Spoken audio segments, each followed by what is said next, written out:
اللہ کے لیے مثال بیان ہو ہی نہیں سکتی. ہم صرف یہ عقیدہ رکھتے ہیں, اور ہم اس حوالے سے عقیدہ جو ہے بھائی دلیل کے ساتھ ہوتا ہے. ہم کسی سلف کی لکھی ہوئی کسی کتاب کے کوئی پابند نہیں ہیں, وہ اللہ تعالیٰ کو خود جواب دہ ہوں گے. ہم کتاب اللہ کے پابند ہیں.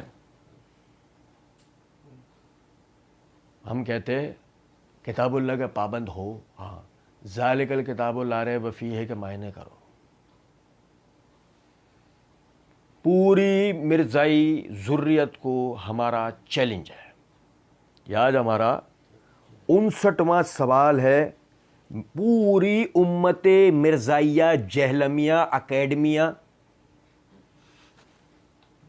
نہیں سمجھے, پیلمبریہ, پوری ذریت کو چیلنج ہمارا.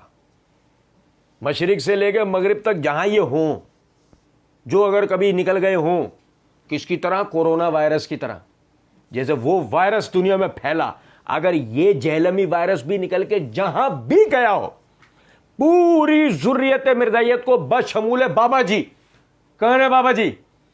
رنڈوی متعلقہ عورت.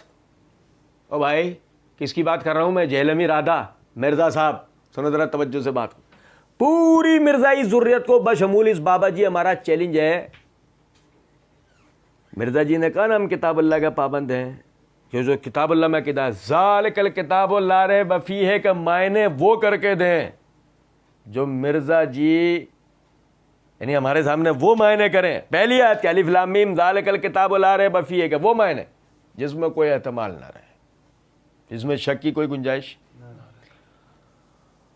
اور یقین کریں آپ, مرزا جی کے دائیں بائیں آگے پیچھے کے سب اکٹھے بھی ہو جائیں, ذالک الکتاب لا ریب فیہ پہلی آیت ترتیب میں, یہ قرآن کھولا مجلد الف لام میم ذالک الکتاب, یہ پہلی آیت ذالک الکتاب لا ریب فیہ کہ مرزا جی وہ معنی نہیں کر سکتے کہ جس میں کوئی شک یا احتمال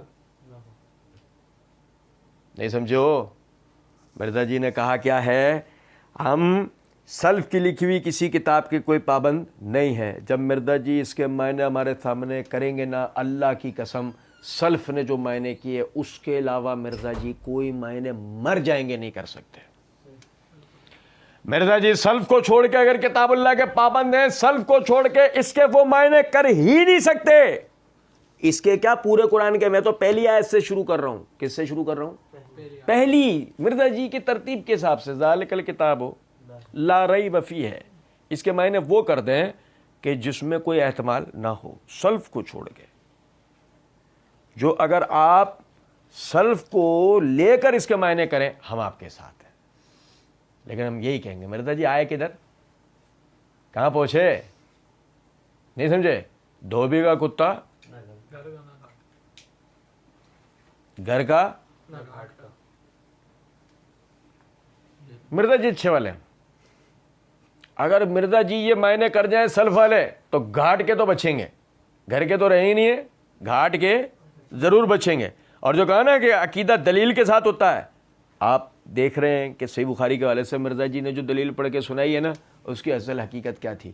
انشاءاللہ اللہ تعالیٰ کی دی ہوئی توفیق سے دوسرے حصے سے مرزا جی نے جو دوسرے دلائل دیے ہم وہ بھی پڑھیں گے. اللہ رب العزت توفیق دینے والا ہے, حق بات کرنے, حق بات کو بیان کرنے, حق بات پہ عمل کرنے کی اللہ توفیق دینے والا ہے, اور تمام بھائیوں کو سمجھنے کی بھی توفیق دینے والا ہے. وما علینا الا البلاغ.